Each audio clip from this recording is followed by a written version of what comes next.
una cosa de la cabeza, porque es un error garrafal médico y más que médico, neurológico. Es muy común enseñar a los estudiantes de medicina y es un error que se mantiene en los internos, en los residentes, en los clínicos y en los mismos médicos especialistas, incluso en muchos neurólogos. No existe signo de Babinski ni positivo ni negativo. El hecho de que se evocar significa tratar de provocar el signo de Babinski. El signo de Babinski es reflejo, después del año y medio de vida, por la escasa aún mielinización del fascículo córtico espinal, pero después del año y medio o los 2 primeros años de vida, se asume que ya está prácticamente 101%, o sea, recontra hiper que mielinizado el fascículo córtico espinal, en particular el lateral. Cuando algo lesiona cualquier cosa, la corteza piramidal en relación con la eferencia del córtico espinal lateral, produce un sugestivo signo de Babinski. Pero el no hallarlo no significa que ustedes tengan que colocar en una historia clínica como que como no lo hallé, el signo de Babinski es negativo. Porque el hecho mismo de verlo o evocarlo o que se vea en un paciente clínicamente hablando, les está diciendo que existe el signo de Babinski, pero no que es positivo. No sé si me hago entender. O sea, el signo de Babinski, ¿cómo se hace? Igualito como ustedes lo ven.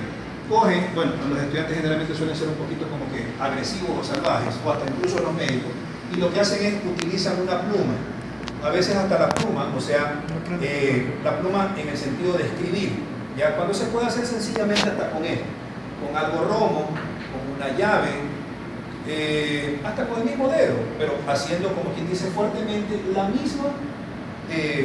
misma maniobra que se está haciendo aquí. Utilizan de lateral hacia medial la estimulación de la planta del pie.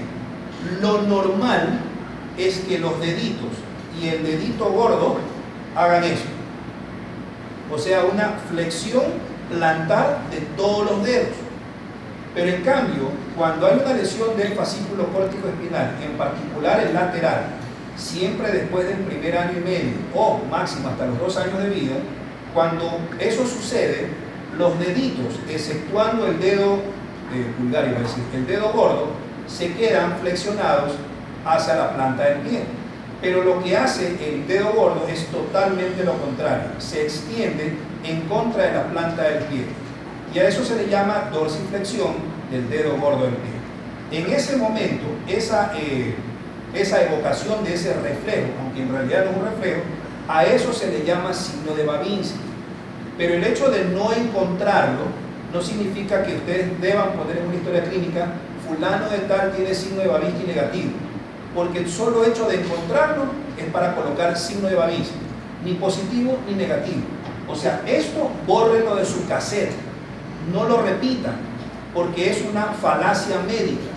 No sé por qué se mantiene incluso en texto, pero bórrenlo de su cabeza. ¿El signo de Babinski está o no está? Si está, hay lesión córtico-espinal. Si no está, no la hay. Pero el hecho de que no la haya no significa que sea signo de Babinski negativo. Y también lo contrario. ¿Sí me hice entender? Sí. Ok. Regresen al anterior. Ok. El fascículo córtico espinal tiene muy bonito en casi todos los textos una división del 90, el más grande, el córtico espinal lateral, el 2% el córtico espinal anterolateral y el 8% el córtico espinal anterior y bla bla bla. En realidad esto ni siquiera es así, ni en el 1%. Lo que sí es real es que por lo menos entre el 75 al 80 o hasta el 85%, en más del 90% de los seres humanos de ley, existe un sistema córtico-espinal lateral. Y el resto del porcentaje, o sea, entre el 15 al 25%, se divide, no importa el porcentaje, se puede decir que hasta, perdón la palabra, al putazo, se puede dividir en un sistema córtico-espinal anterior y un sistema córtico-espinal anterolateral. En realidad, cuando hay una lesión del sistema piramidal, obviamente se tienen que lesionar todos. Pero la traducción clínica siempre va a ser a expensas del más principal o del principal, o sea, el córtico espinal lateral. La lesión, que entre comillas no es tan intrascendente, tanto del córtico espinal anterior como el córtico espinal anterolateral, no participa en motricidad o mecanismo de movimiento, sino más bien en la producción de movimientos anormales. Y lo vemos después o en la clase siguiente cuando hablamos patología de Medel. Entonces, lo que quiero rescatar de las lesiones es que lo que hace que el sistema piramidal provoque ya sea hemiplegia o hemiparesia. Hemiplegia significa parálisis del 100% y hemiparesia menos del 100%. O sea, esto es total y esto es no tan total, o sea, a medias. Lo que hace que una persona tenga parálisis, y ya no utilicen parálisis, ¿no? Plejía o paresia, es la lesión de el córtico espinal lateral.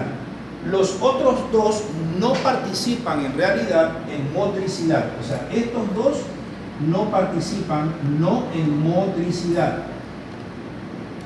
En cambio, este fulano de acá sí participa en motricidad. ¿Sí?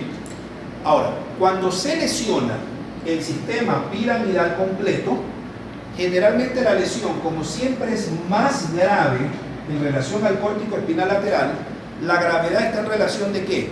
Del mayor porcentaje del córtico espinal lateral.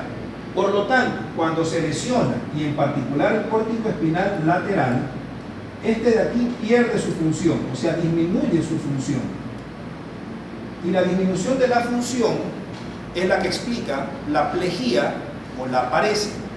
Pero como también sin querer se lesionan los otros dos, o sea, el córtico espinal anterior y el córtico espinal anterolateral, estos de aquí no disminuyen su función, sino más bien se liberan.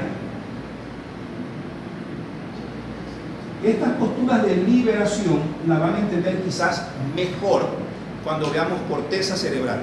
Entonces vuelvo y repito para que más o menos entiendan. Cuando una persona tiene una lesión medular a expensas del sistema piramidal, lo que se lesiona es más en relación al porcentaje del córtico espinal que más se cruza, o sea, el córtico espinal lateral. Esos porcentajes que están en cualquier texto del 70, 75, 80, 90, en realidad es falso. Por una sencilla razón, y después regresamos al otro, por una sencilla razón, porque hay reportes de casos que no son tan despreciables y que más o menos abarcan entre un 1 a un 2% de personas que tienen 100% de cruzamiento de las fibras piramidales. ¿Qué significa eso? Que por ejemplo quizás del 100% que estamos aquí, 1 o 2% no lo sabemos, pero podemos tener un sistema piramidal que se cruzó 100% de derecha a izquierda y se cruzó 100% de izquierda a derecha. Eso significa que ese 1 o 2% de nosotros los que estamos aquí probablemente tengamos un sistema piramidal solamente formado en un 100% por un córtico espinal lateral. Pero ese 1 o 2% no tendrán ni el córtico espinal anterior ni el córtico espinal anterolateral. ¿Sí me hago entender? Por lo tanto, esto que dicen los libros es muy teórico y en realidad no es verdad. En el espectro contrario, hay fulanos que tienen el 100% de fibras que no se han cruzado. ¿Eso qué significa? Que por lo menos se toparán quizás una sola vez en su vida con un fulano, asumiendo que esta sea la corteza cerebral derecha y esta izquierda, baja el fascículo por el lado derecho, baja el fascículo por el lado izquierdo, y cuando está en el bulbo se supone que se tiene que cruzar al otro lado, ¿sí o no? Pero también un no tan despreciable 1 o 2% de la población mundial probablemente no se crucen y lleguen sin cruzarse a la médula espinal. Por lo tanto, ese 1 o 2%, quizás también aquí adentro, tendrán un córtico espinal que no debería ser llamado lateral, sino córtico espinal anterior, que baja siempre anteriormente y siempre por el mismo lado. No sé si me hago entender. ¿Sí? ¿Eso qué significa? Que quizás algunos se tope en algún momento, en qué sé yo, en su residencia como médico, una persona que ¡plac!, le hacen una tomografía y el fulano tiene una lesión del lado derecho, pero precisamente la parálisis no va a ser del lado izquierdo, sino del mismo lado donde está la lesión, o sea, del lado derecho. ¿Sí me hago entender?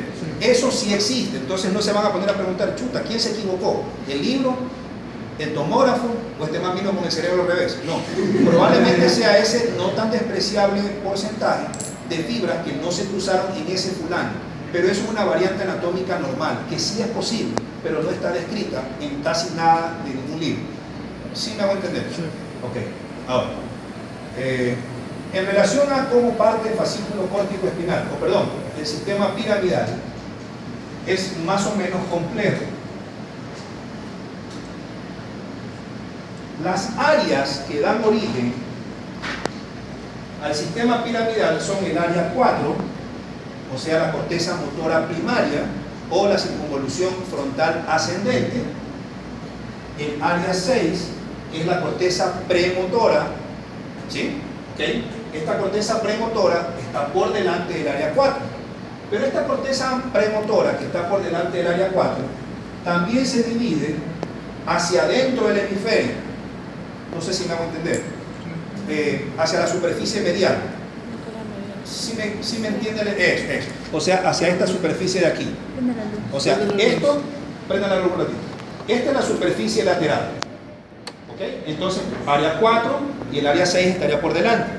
Pero hacia adentro, el área 6 se mete hacia adentro, valga la redundancia, y a eso se le va a seguir llamando área 6. Pero también tiene un nombre diferente y se le va a llamar área motora suplementaria o complementaria.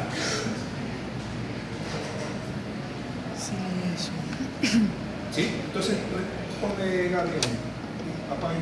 Entonces, los fascículos parten de estructuras con habilidad motriz. La corteza motora primaria, o circunvolución prerolándica, o circunvolución frontal ascendente, la corteza premotora, o el área 6, la que está sobre la superficie lateral, o sea, esto, y la que está sobre la superficie medial. Pero esa superficie medial en relación con el área 6 se le suele llamar área motora suplementaria o complementaria, porque le ayuda al área 4 a funcionar diferente cuando debe hacer. Y después les explico qué significa eso. Otras áreas que también dan origen al sistema córtico espinal son el área 3, el área 1 y el área 2. Paradójicamente, esto es circunvolución parietal ascendente, o lo que es lo mismo, corteza sensitiva primaria. Pero también las que están detrás en relación con el lóbulo parietal superior, o sea, el área 5 y el área 7, estas dos son conocidas como corteza sensitiva de asociación. Entonces, todas estas dan origen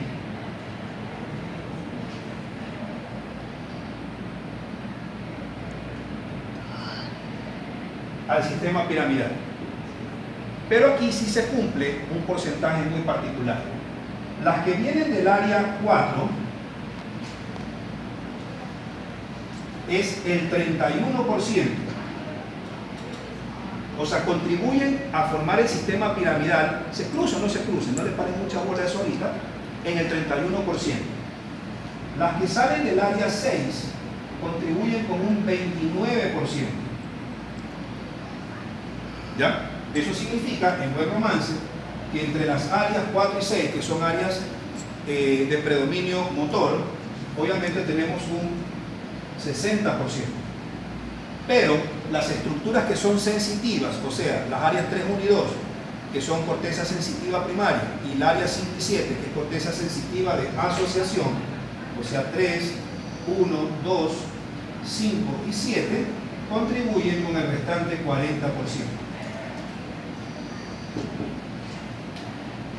¿Sí? ¿Sigo? Ok.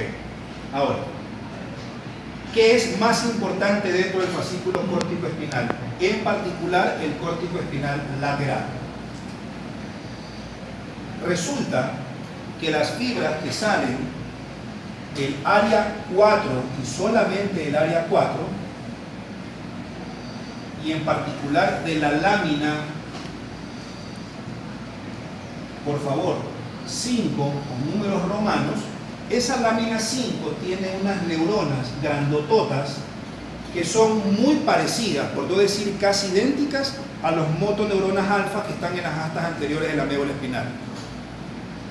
Repito, en la lámina 5, solamente de la corteza motora primaria, en el área 4, existen unas neuronas inmensas, muy parecidas anatómica y morfológicamente, incluso funcionalmente hablando, con las neuronas motoras anteriores, alfa, que están ubicadas en las astas anteriores de la médula espinal.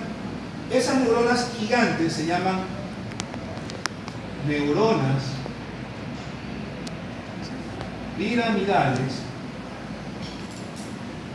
gigantes de Best.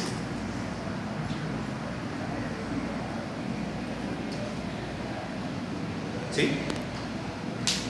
Ahora, aproximadamente entre las dos o de los dos sistemas córtico-espinales, o sea, el que baja por la derecha y el que baja por la izquierda, no se apresuren a cruzarlos o no cruzarlos, no importa, pero la idea es que mientras van bajando se ha contabilizado incluso la cantidad de fibras que vienen bajando. Y lo que sí es más o menos como que estandarizado es que en cada lado hay una cifra más o menos acorde e igual. Eso significa que cada pirámide de cada uno de nosotros tiene básicamente en nosotros la misma cantidad del lado derecho en relación con la del lado izquierdo. Y más o menos el promedio mundial es de 1 millón de fibras que bajan por el sistema piramidal. 1 millón de fibras que bajan por el sistema piramidal. O sea, 500.000 por un lado y 500.000 por el otro lado. Pero también resulta que solamente en la lámina 5 de la corteza motora primaria, o sea, donde están ubicadas las neuronas motores gigantes piramidales de Betz, hay entre 25.000 a 35.000 fibras, porque también hay de 25.000 a 35.000 neuronas gigantes de Betz. ¿Sí me hago entender? Sí. Entonces ustedes pueden hacer una pequeña resta. Resten 1 millón de 25.000 y 1 millón de 35.000. ¿Ya? Si quieren lo hacen después. La idea es la siguiente.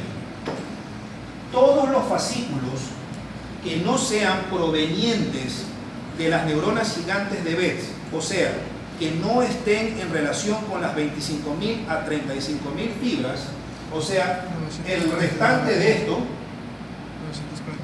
van a terminar en un chorronchonchón de láminas que ya vamos a ver, pero su propósito es llegar a la lámina 7. No sé si me hago entender. 500.000 por un lado, 500.000 por el otro, ¿ya? Pero las 500.000 de un lado y las 500.000 del otro, dentro de cada una de mis 500.000 de un lado y del otro, están repartidas mitad y mitad entre 25.000 a 35.000 fibras, tanto del lado izquierdo como derecho.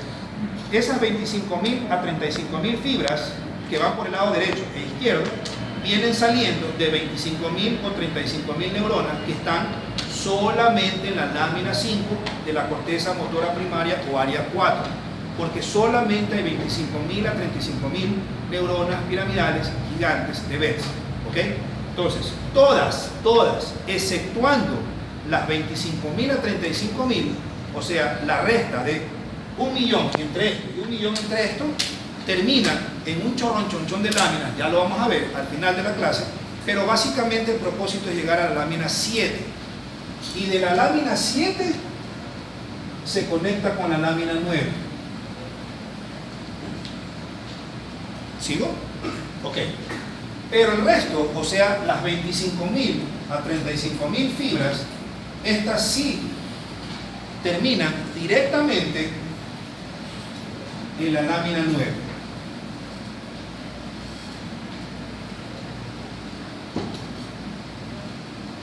¿Sí? ¿Con qué propósito?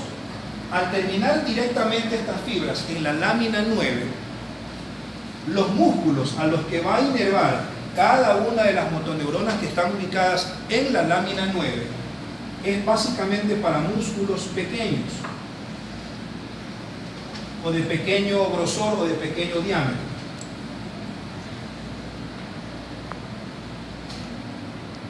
Pero los músculos pequeños en grosor y en diámetro es precisamente para manipulación digital, ya sea o en las manos o en los pies. Esta conexión de aquí, que es directa desde la corteza hasta la lámina 9, sin pasar primero por la lámina 7, es para básicamente los movimientos de manipulación digital.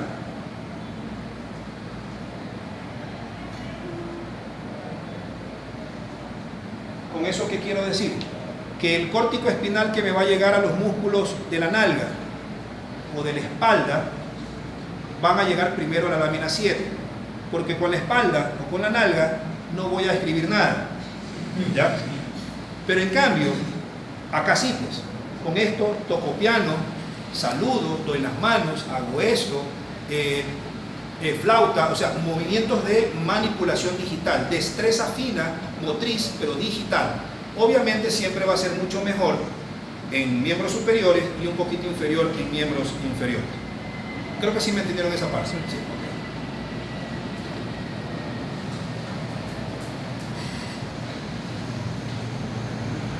Tratando de ser anatómicos, ahora sí lo voy a dividir en como están en los textos, pero para que entiendan a lo que a liberación se refiere.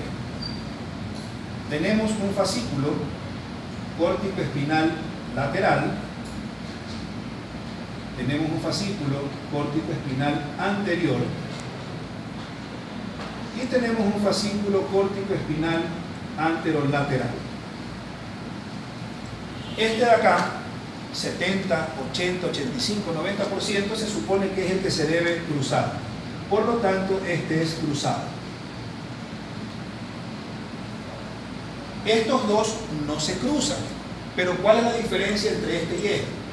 Que este, mientras va bajando, no se cruza. Pero cuando llega en particular a los primeros niveles cervicales, a través de la comisura blanca anterior, se cruza al otro lado. Mientras va bajando, se cruza al otro lado. Por lo tanto, desciende no cruzado, pero cuando llega a un segmento cervical, comisura blanca anterior y se cruza en ese segmento al otro lado. Baja al segmento siguiente, comisura blanca anterior y se va al otro lado. Baja al siguiente y se cruza hasta que el fulano desaparece por debajo de la médula cervical, ¿sí? Pero su propósito es terminar en la lámina 7. En cambio, el anterolateral se llama así porque está por delante del córtico espinal lateral. Al estar por delante se le va a llamar anatómicamente córtico espinal anterolateral. Pero este fulano de aquí, este sí, ni de broma se cruza, pero en particular llega solamente, o perdón, no solamente, sino con predominio a la lámina 6.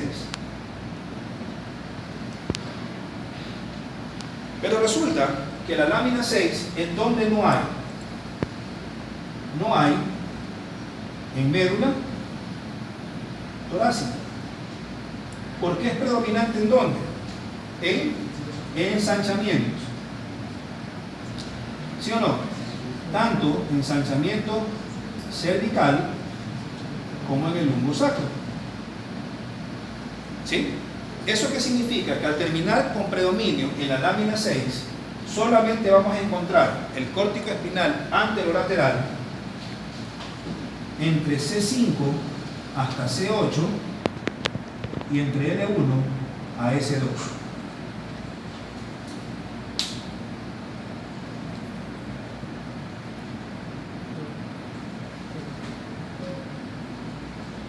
¿Sí? ¿Qué pasaría si no terminaran en las láminas que les corresponden? ¿Qué patología se desarrollaría si no terminaran? No, tienen que terminar. Si No existe patología de que congénitamente, mientras se está formando, termine en otra lámina. No. Patológico o no patológico, tiene que terminar donde tiene que terminar. O sea, no existe no llegué a las 7, voy a llegar a las 4. No, eso no existe, por si acaso. O sea, de ley tienen que terminar donde tienen que terminar, se dañen o no se dañen. ¿Sí? O sea, de eso olvídense. Eso no existe equivocación laminar, si es que alguien me va a preguntar eso. O sea, no llegó a las 7, llegó a las 4. No, eso no existe. Palabras que no existen. Entonces, ¿alguna pregunta con respecto a esto? Sí. Pero no hay en médula torácica. Claro. Por lo tanto, si no hay en médula torácica, obviamente solamente va a llegar a donde sí hay ensanchamiento, pero en particular donde no hay médula torácica. Como médula torácica es T1, obviamente no puede avanzar hasta T1, sino hasta el nivel inmediatamente superior, o sea, C8. Sí me hice entender la idea. Ok. Después regresamos a esto, pero cuando lesionemos a una persona. Ahora, ¿qué sucede? En particular, ¿qué sucede cuando se lesiona el sistema córtico espinal? Obviamente va a haber la disminución de la función del particularmente que más se cruza, o sea, el córtico espinal lateral. Entonces, obviamente, esto se traduce en paresia o plejía. ¿Sí? Pero como también se dañan los otros dos, estos al dañarse junto con el de acá, porque no existe ninguna lesión tan milimétrica que solamente me dañe justo el córtico espinal lateral y no me dañe ni el anterior ni el anterolateral. Eso no existe, eso ni de broma existe. Entonces se lesionan los otros dos, estos dos se liberan. Una de las características más importantes es que producen movimientos que se llaman movimientos especulares o en espejo. Y lo otro, aunque hay algunas más, es algo que se llaman automatismos o sincinesias.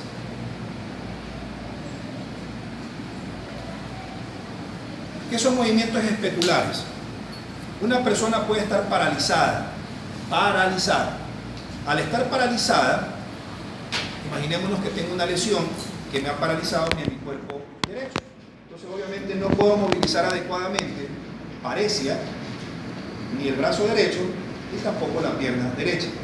Pero en ciertas personas, la liberación de los otros dos, o sea, del córtico espinal anterior y el córtico espinal anterolateral, producen cosas interesantes.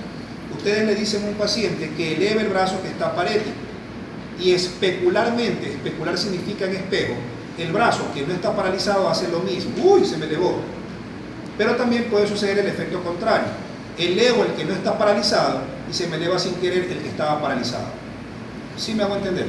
Más o menos como el chavo, cuando le da la chiripiola. Algo parecido. Y las sincinesias son automatismos muy primitivos. Un automatismo muy clásico son personas que, por ejemplo, teniendo una lesión medular o incluso cortical, o sea, de la corteza hacia la médula, por ejemplo, bostezan o mastican o sacan la lengua. Al hacerlo, puede provocar un movimiento en la extremidad parética. O sea, qué sé yo, se me elevó el brazo que estaba paralizado y la pierna que estaba paralizada. Termina el bostezo y pasa lo normal, o sea, vuelve a caer. A eso se le llama automatismo. Es un movimiento muy primitivo, pero por liberación de estos dos. Por lo tanto, con eso que quiero decir, que para que estos dos funcionen, deben de ley lesionarse, pero en realidad no tienen trascendencia fisiológica mientras la persona no está lesionada. O sea, ninguno de nosotros, estos dos en particular, funcionan, digamos que casi para nada. Pero sí funcionan, a la maldita sea, cuando se lesionan. O sea, ahí se les ocurre funcionar. ¿Sí me hago entender? Ok, sigamos, el siguiente.